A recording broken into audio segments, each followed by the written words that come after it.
Bonjour et bienvenue dans Formation Mode d'emploi, l'émission qui répond à toutes vos questions en matière de formation. Dans cette édition, nous allons nous intéresser à l'alternance. Et oui, la voie royale vers l'emploi, c'est quelque chose qui peut être très intéressant pour les entreprises et pas seulement pour les jeunes et ceux qui sont en contrat. C'est ce qu'on va voir tout de suite avec Nathalie Saumon. Bonjour. Bonjour. Vous êtes responsable alternance chez Opcalia. Opcalia, en deux mots, c'est quoi ? Alors, Opcalia est un OPCA, un organisme paritaire collecteur agréé, c'est-à-dire qu'on collecte des fonds relatifs à la formation professionnelle. On est un OPCA interpro, interbranche, on représente 30 branches professionnelles, 240 000 entreprises et on est investi sur le champ de l'emploi et de la formation professionnelle et particulièrement, forcément, sur l'alternance. Vous financez les formations. Tout à fait, on finance les formations. Didier Guinaudy, bonjour. Bonjour. Vous êtes directeur adjoint d'Octalia. Opcalia, Octalia, un lien. Il y a un lien, effectivement. L'IA permet ce lien. Donc, nous sommes un organisme collecteur de taxes d'apprentissage, mais délégataire d'Opcalia, puisque de par la loi du 5 mars 2014, Opcalia est agréé, habilité en qualité d'organisme collecteur de taxes d'apprentissage. Et ils ont confié cette mission, Opcalia a confié cette mission à Octalia, qui est une fédération de 19 entités qui ont une vraie expérience en matière d'apprentissage. Et donc, on met au service d'Opcalia cette expertise sur la taxe d'apprentissage. Plus qu'une tuyauterie, c'est un vrai service qu'on propose à nos entreprises, de la TPE au grand compte, en passant par les cabinets comptables. Donc, 2 experts et 2 représentants du monde de l'entreprise, avec d'un côté Lazare Kukovic, bonjour. Bonjour. Alors vous êtes chef d'entreprise, vous dirigez Lazare Kukovic Couture. C'est un atelier, c'est un façonneur, c'est quoi votre activité ? C'est un atelier de la scène parisienne. On répond à tous les besoins de la mode qui est mis en avant par la France et qui est... Vous travaillez pour les grandes marques ? Pour les grandes marques, pour les grandes griffes. À Paris, ça s'appelle des griffes. Et qui défilent, qui ont défilé ces derniers temps, qui sont pleines d'innovation, d'intelligence et de complexité. Donc ces robes magnifiques, ces vêtements, ce textile, ça sort peut-être de chez vous. D'ailleurs, vous êtes labellisé entreprise du patrimoine vivant, c'est ça ? C'est cela. On a ce label depuis plus d'un an qui gratifie les entreprises possédant un savoir-faire d'excellence. Et qui dit savoir-faire dit aussi transmission de savoir-faire. Comment pérenniser ce savoir-faire et vers quoi l'amener ? On sent déjà que vous allez nous vanter les mérites de l'alternance, mais on a un autre représentant d'entreprise, c'est Mekib Bouhénienne. Bonjour. Bonjour. Alors, vous êtes responsable de ressources humaines au sein du groupe Engineo, 15 000 salariés.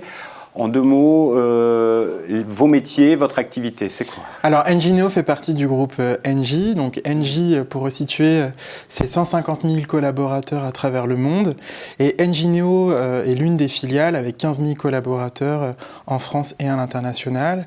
On travaille sur la transition énergétique et numérique pour les villes et territoires et dans le domaine du tertiaire et l'industrie. Très bien. Combien d'alternants chez vous ? 800 par an. 800 par an. Donc ma première question s'adresse à vous, messieurs, les représentants de l'entreprise. Monsieur Kukovic, que faut-il penser de l'alternance ? C'est un sujet d'innovation, l'alternance. Il faut voir que la transmission de notre savoir-faire, des savoir-faire, n'est pas quelque chose de figé. On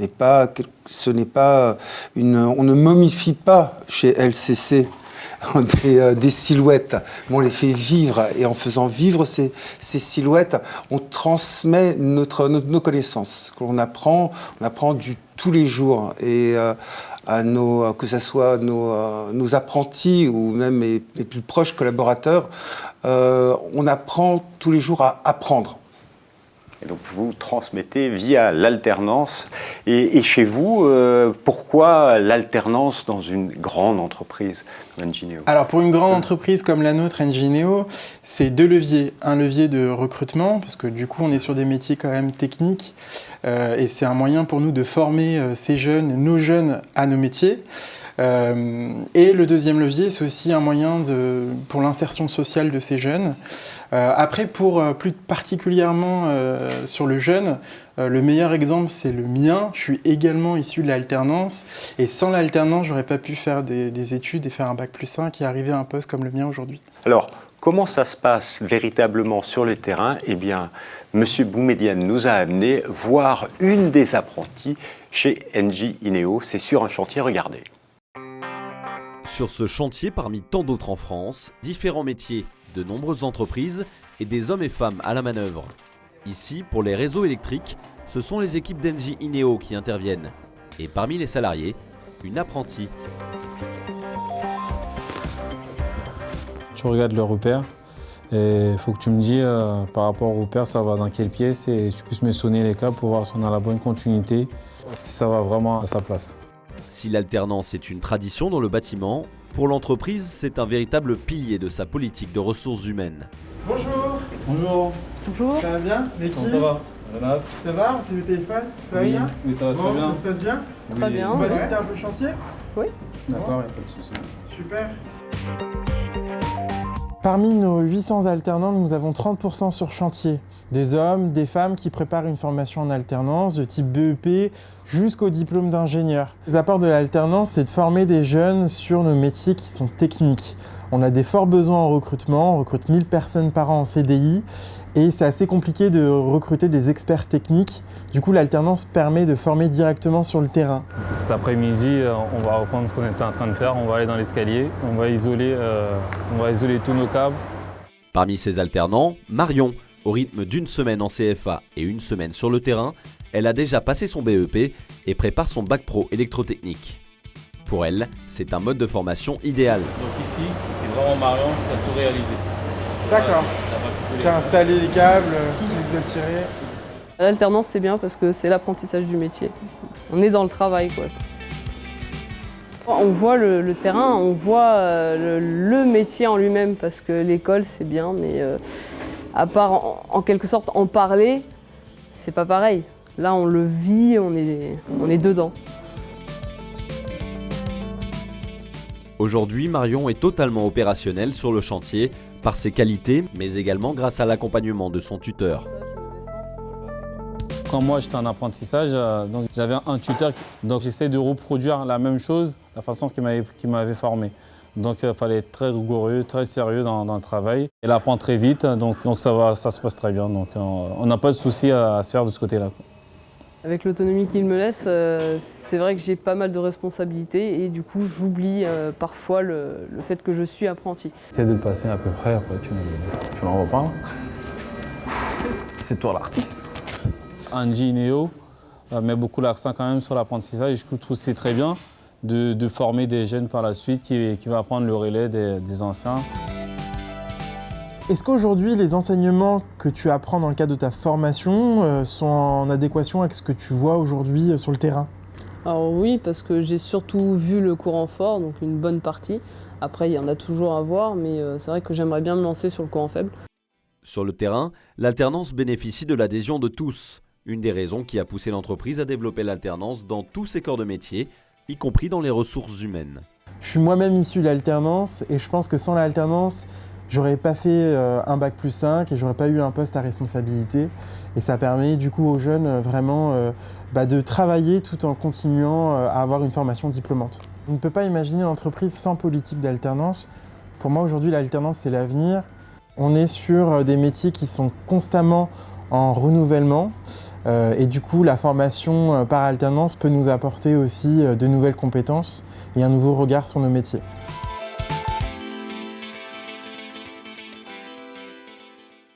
Une jeune apprentie qui s'éclate, un tuteur maître d'apprentissage ravi, une entreprise qui a totalement intégré l'alternance dans sa politique RH. Si vous voulez faire pareil, eh bien, nous allons vous donner les 7 bonnes pratiques, les 7 conseils, les 7 incontournables que nous avons préparés avec Opcalia et Octalia. Alors, Monsieur Guidoni, le premier conseil, c'est quoi? Je dirais que le premier conseil, c'est vraiment de placer l'alternance dans une stratégie globale de l'entreprise pour un but, assurer la pérennité de l'entreprise. Et pour assurer cette pérennité, cette stratégie doit répondre à un besoin de recrutement, c'est une politique emploi, c'est-à-dire permettre, au travers de l'alternance, de faire évoluer, de faire rentrer des jeunes dans l'entreprise pour répondre à des besoins de recrutement, d'emploi, on l'a évoqué tout à l'heure avec mon collègue, et c'est en même temps aussi faire rentrer l'innovation pour anticiper sur l'évolution des métiers. Donc l'alternance, c'est un vrai choix stratégique que doit faire l'entreprise pour assurer sa pérennité. Alors j'imagine que c'est la réflexion qu'a fait Engie Neo à un moment donné au niveau des RH. Pour les jeunes, c'est priorité à l'alternance ou il y a d'autres priorités? Pourquoi l'alternance en particulier? Parce que 800 jeunes, c'est énorme. Oui, c'est énorme. En même temps, on recrute beaucoup. On fait plus de 1000 recrutements en CDI par an. Donc forcément, pour nous, c'est des pépinières, c'est des viviers. Choisir l'alternance, c'est un levier, en tout cas, d'identifier aussi des formations qui sont intéressantes et qui correspondent bien à nos besoins opérationnels. Donc pour nous, ça rentre naturellement dans une politique RH. Et besoins futurs, j'imagine. Oui, aussi. Monsieur Kukovic, comment ça se passe? Pourquoi vous avez choisi l'alternance finalement dans votre entreprise? C'est une vraie stratégie? C'est une manière en fait de faire aussi travailler nos seniors, de les maintenir dans un emploi et de pouvoir partager et encore une fois pérenniser d'une manière active et ce savoir-faire que l'on a à l'atelier et de le faire évoluer. Donc si je comprends bien, pour rester à la pointe du Made in France et de l'excellence française, c'est les alternants et le développement de l'alternance dans votre entreprise qui a permis de gonfler vos effectifs, d'avoir plus de monde et d'avoir des gens extrêmement bien formés. La formation est du tous les jours à l'atelier. Pas uniquement avec les alternants, pas uniquement avec les apprentis, ni avec les maîtres tailleurs. C'est un travail de groupe, c'est un travail collégial. Qui est fait d'une seule main. Qu'est-ce qu'il faut dire à une petite entreprise qui veut se lancer sur cette stratégie? Parce que je veux bien qu'une grande entreprise ait une stratégie, mais une petite boîte, c'est un petit peu difficile à imaginer. En fait, le message à faire passer, c'est que souvent, on a tendance, depuis des années, à considérer l'alternance, les contrats de professionnalisation notamment, comme des contrats aidés qu'on prend pour, on va dire, avoir du personnel pour pas cher, si on dit les choses autrement.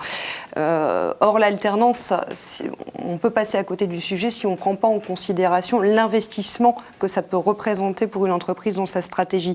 Quand on parle d'investissement, vous avez effectivement l'investissement immobilier, vous avez les matières premières et autres. Le capital humain, on ne cessera de le dire depuis des années et des années, le capital humain dans une entreprise est essentiel. Et le fait d'investir en termes de recrutement sur des gens qu'on va accompagner, former, qualifier à nos méthodes, nos outils dans les entreprises, c'est un investissement plus au-delà qu'un coût financier, et c'est ça qui est important.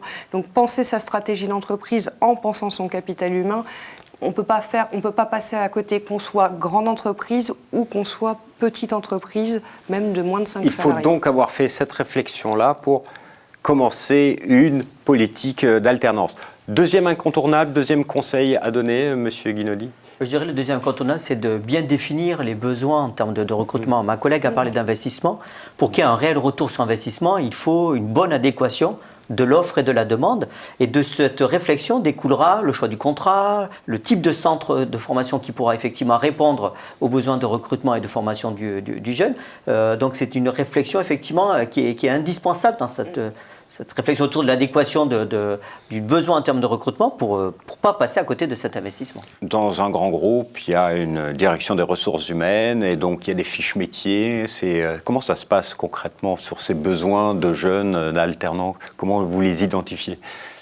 C'est avant tout un besoin d'un opérationnel qui a besoin d'avoir un jeune ou moins jeune, parce qu'il n'y a pas que des jeunes pour l'alternance, dans ses équipes et de tout simplement faire une passation du savoir, une transmission, je dirais même mieux, du savoir.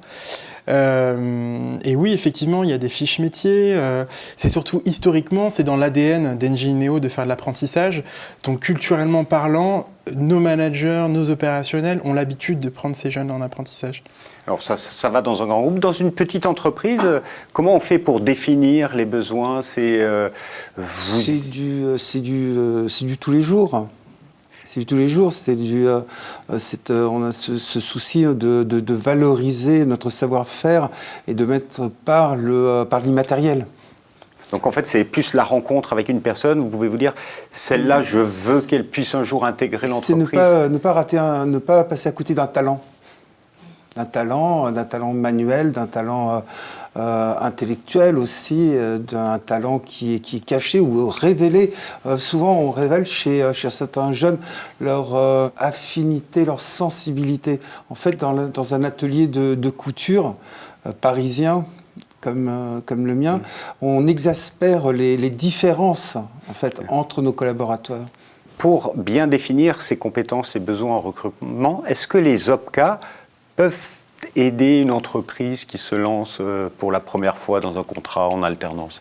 Tout à fait, ça fait partie de notre ADN de réfléchir sur tout ce qui est emploi-formation. Donc emploi-formation, c'est aussi aider l'entreprise et notamment les TPM, enfin les très petites moyennes entreprises sur la définition du besoin en termes de compétences et en termes de recrutement. Je vais donner un exemple tout simple. Une petite entreprise qui aujourd'hui a un savoir-faire très particulier, maîtrisé par une ou deux personnes qui, par exemple, va partir à la retraite d'ici 2 ans, si elle n'anticipe pas ce départ à la retraite, va peut-être se retrouver en difficulté, et je parle en difficulté économique, parce qu'elle n'aura pas transmis son savoir à une autre personne dans l'entreprise. Donc, quand on parle de définir les compétences, c'est aussi définir les compétences maintenant, mais les compétences aussi dans 6 mois, dans 1 an, dans 2 ans, comment cette personne va évoluer dans l'entreprise et comment elle va justement s'intégrer dans cette stratégie globale. Alors, premier conseil, avoir une vision stratégique globale. Deuxième, bien définir les besoins en recrutement. Le troisième, je vais le donner rapidement, c'est savoir choisir son type de contrat. Monsieur Kukovic. Ça dépend de leur profil, ça dépend de leur demande, ça dépend de leur niveau par lequel ils intègrent l'atelier. D'accord. Mais après, quand vous faites une alternance, c'est avec un centre de formation ou vous avez choisi d'autres options? Jusqu'à maintenant, c'était essentiellement avec des centres de formation, comme celui de la ICP ou celui de l'école de la chambre syndicale de la couture parisienne. Et aujourd'hui, on applique le programme Prodia, qui est de la formation en interne. Et comment on peut faire en alternance la formation en interne? Là, j'ai besoin d'un petit éclaircissement. On l'oublie souvent. Vous avez aussi les entreprises, à partir du moment où elles justifient d'un certain nombre de moyens, tout à fait en capacité de former, de transmettre via la formation interne, effectivement, les compétences pour pouvoir tenir un poste. Et dans le cadre de Prodiat, quand on a mis en place cette innovation-là, on a été chercher justement cette capacité des entreprises à transmettre leur savoir-faire. Pour conclure, Monsieur Guinaudy, avant de passer au conseil suivant. Le contrat d'apprentissage, c'est vraiment le parcours initial du jeune, on va dire après la 3e jusqu'à un certain niveau de formation, et on peut aller jusqu'à tous les niveaux de formation. Et le contrat de professionnalisation, qui porte bien son nom, c'est plutôt du qualifiant, du diplômant, qui permet vraiment à l'alternant de se former sur un métier précis. Le cadre juridique n'est pas tout à fait le même entre le contrat de professionnalisation et le contrat d'apprentissage. L'offre de formation peut aussi permettre à une entreprise de faire le choix entre des contrats de professionnalisation et des contrats d'apprentissage. Il y a des formations qu'on trouve dans les 2 types de contrats, mais il y a des formations qui n'existent qu'en apprentissage ou en contrat de professionnalisation. J'ai envie de terminer en disant souvent on ne pense pas à aller chercher du contrat de professionnalisation pour recruter des salariés qui ont plus de 26 ans. On pense contrat de professionnalisation, on pense contrat d'apprentissage pour des jeunes. Et alors oui, c'est bien entendu possible. Les jeunes, bien entendu, pour le contrat d'apprentissage, mais on peut très bien faire un contrat de professionnalisation quand vous recrutez quelqu'un qui a 40, 45 ans, 50 ans. Ça, je pense que c'est un des messages à faire passer aussi aujourd'hui. Donc en fait, finalement, tout est possible. Après, c'est juste en fonction du centre de la formation et du projet de l'entreprise, on l'a vu. 4e conseil, bien choisir la formation. Oui, c'est clair que c'est un élément clé pour la réussite du parcours de l'alternant, que la formation réponde bien à ses attentes. Souvent, les jeunes, on parle de formation, pas de métier, et ils n'ont pas toujours une connaissance de la réalité du métier qui est derrière la formation. Et puis, bien sûr, pour l'entreprise, que la formation réponde pleinement aux besoins d'emploi et de recrutement du jeune. Mais bon, en France, il y a énormément de formations. Comment s'y retrouve, vous, par exemple, en tant que grand groupe avec 800 alternants? Comment vous choisissez les formations? Vous dirigez les jeunes vers des formations? Comment ça se passe? Il n'y a pas forcément de règles. Nous, on travaille avec 400 CFA actuellement, et puis d'autres écoles. CFA, Centre de formation. Centre de formation en apprenti. Du coup, on travaille un peu avec pas mal d'établissements. On a un historique, une base de données qui est quand même assez conséquente, assez large. Donc, historiquement, on peut avoir des partenariats. Mais aussi, le jeune peut nous apporter un élément de lecture sur une école, parce qu'on a rencontré un jeune qui souhaitait venir chez nous. Il avait une formation qui correspondait bien à nos métiers et on ne connaissait juste pas l'établissement. Et comment ça se passe pour la première fois? Parce que là, on a deux experts en alternance, etc. Mais quand si je suis un chef d'entreprise, je veux me lancer, comment trouver la bonne formation, le bon jeune? Alors, pour mon jeune. Un des premiers réflexes, j'ai envie de dire, c'est contacter votre OPCA qui effectivement pourra vous orienter. Après, vous appuyez sur des organismes de formation ou des centres de formation d'apprentis ou des écoles de notoriété et les rencontrer, échanger effectivement avec eux, regarder leur programme de formation, regarder la transparence des informations, échanger effectivement sur le contenu de formation et surtout le suivi, suivi qu'ils ont tout au long des formations, parce que faire un programme de formation, c'est bien. Suivre effectivement les alternants tout au long de leur contrat, je pense que là, c'est de la qualité plus des organismes de formation et des centres de formation d'apprentis. Ok. 5e conseil, bien travailler la relation avec les organismes de formation et les CFA. C'est capital, monsieur Guinaudi? C'est capital. Ça ne peut pas être deux mondes qui s'ignorent, puisqu'aux jeunes, il y a quand même l'alternant qui vit effectivement des périodes en alternance en centre de formation d'apprentis et en entreprise. Et ces deux mondes-là doivent être complètement complémentaires et liés pour permettre aux jeunes de créer du lien et que ça devienne concret sa formation en alternance. Donc il y a des classiques de l'alternance, le carnet de liaison, la réunion du maître d'apprentissage, la visite en entreprise, parce que les formateurs en CFA doivent aller effectivement à la rencontre du jeune en alternance au sein de l'entreprise pour aussi mieux connaître l'entreprise et voir l'évolution de cette entreprise, l'évolution des métiers et adapter cette pédagogie à ces évolutions de métiers. Avec 400 organismes, centres de formation avec lesquels vous travaillez, ça doit être énorme comme suivi finalement. Bon, je ne suis pas seul, donc ça va.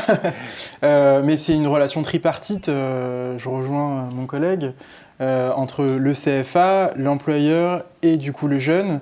Après, on a certaines relations privilégiées avec certains CFA et on fait notamment pas mal de lobbying pour pousser à créer des formations spécifiques. Par exemple, dans le domaine du transport, on avait une carence à recruter sur ces profils parce que c'est une expertise très particulière. Et du coup, on a poussé certains CFA à créer des classes spécialisées et ça nous a permis ensuite de recruter des jeunes en alternance. D'accord. Maintenant, on va passer au conseil suivant. 6e conseil, c'est former les tuteurs et les maîtres d'apprentissage. Chez vous, comment ça se passe? Il y a officiellement un tuteur, mais cette transmission, cet enseignement est un enseignement collégial. Ce n'est pas qu'une seule personne qui est en charge d'un apprenti, mais pour une flexibilité, pour apprendre la flexibilité, la disponibilité. Il y a tout le monde et en charge ces jeunes qui apprennent. Que ça va de la coupe à la machine en même temps. Et vous nous donnez envie d'être apprenti chez vous finalement, parce qu'on arrive, il y a un tuteur officiel, mais tout le monde nous aide. C'est ça l'alternance. L'alternance à l'atelier, c'est pas mal, c'est une grande famille. C'est une grande famille dans un milieu qui est très petit. Et on se connaît très bien. Et dans une grande entreprise, les tuteurs, les maîtres d'apprentissage, ils sont désignés. D'ailleurs, est-ce qu'ils sont mieux payés pour cette mission-là ou pas? Comment ça se passe? Alors, chez nous, il y a quand même une reconnaissance qui est faite du tuteur. On a un réseau qui s'appelle les Maîtres de l'énergie, qui est un réseau qui existe depuis 10 ans. Et l'objectif de ce réseau, c'est la transmission du savoir. Et les maîtres de l'énergie sont volontaires pour faire partie de ce réseau et former des jeunes et transmettre leur savoir. Donc, c'est une forme de reconnaissance. Après, sur le reste, si le tuteur en ressent le besoin, on a une école en interne. Et du coup, il y a une formation qui est dispensée et il peut y participer. Pour une petite entreprise qui se lance pour définir son tuteur, un conseil, on peut être formé au tutorat? Oui, bien sûr, il existe effectivement des formations pour apprendre à communiquer son savoir et à encadrer des alternants. On recommande effectivement de suivre cette formation. Pourquoi ? Parce qu'on peut très bien être expert de son métier, maîtriser ses réflexes professionnels. Après, savoir le transmettre à quelqu'un, ça n'est pas inné pour tout le monde. Donc du coup, il existe des formations qui apprennent justement à outiller, former, accompagner ces personnes dans le cadre de leur mission d'accompagnement, que ça soit effectivement sur du tutorat en contrat de professionnalisation ou du maître d'apprentissage en contrat d'apprentissage. 7e conseil, bien saisir l'opportunité de financement de la formation de votre contrat en alternance. En gros, comment ça se passe ? Le financement est apporté par un certain nombre de contributions, effectivement, dont doivent s'acquitter les entreprises, et qui leur permet de financer les formations dont elles ont besoin dans l'intérêt des jeunes qui ont été recrutés. Donc il y a la taxe d'apprentissage, il y a la formation professionnelle dont va parler ma collègue, mais sur la taxe d'apprentissage, elles ont une vraie capacité à financer la formation de leurs apprentis. C'est-à-dire que peu d'entreprises le savent, elles payent. Tout à fait. Tous les ans, les entreprises versent et contribuent à la formation professionnelle continue, et notamment pour l'alternance. Donc c'est un investissement, c'est stratégique, et en plus, cerise sur le gâteau, elles ont effectivement... On peut recevoir plus que l'on paye ? Tout à fait. D'accord, c'est assez intéressant. Mais néanmoins, ça coûte un petit peu à l'entreprise. C'est un nouveau salaire, c'est du temps, c'est du tutorat, c'est... Monsieur Kukovic. C'est un investissement que l'on fait. Et c'est un investissement qui porte ses fruits. On ne regarde pas la dépense pour pouvoir pérenniser son savoir-faire, le transmettre. Dernière question, il y a plein d'OPCA. Quel OPCA choisir, à laquelle s'adresser ? Alors, les accords de branche précisent effectivement si ils ont un OPCA qui leur est dévolu pour les accompagner. Si l'accord de branche ne le précise pas, les entreprises peuvent effectivement du coup demander le concours d'un OPCA interprofessionnel tel qu'Opcalia. D'accord, eh bien merci beaucoup pour tous ces bons conseils. Allez, un dernier mot aux représentants du monde de l'entreprise. Je suis un chef d'entreprise qui n'a jamais fait d'alternance. Ils sont là, ils vous écoutent. Qu'avez-vous à leur dire pour qu'ils se lancent définitivement dans l'alternance ? L'alternance, c'est innover. Et monsieur Kikovic ?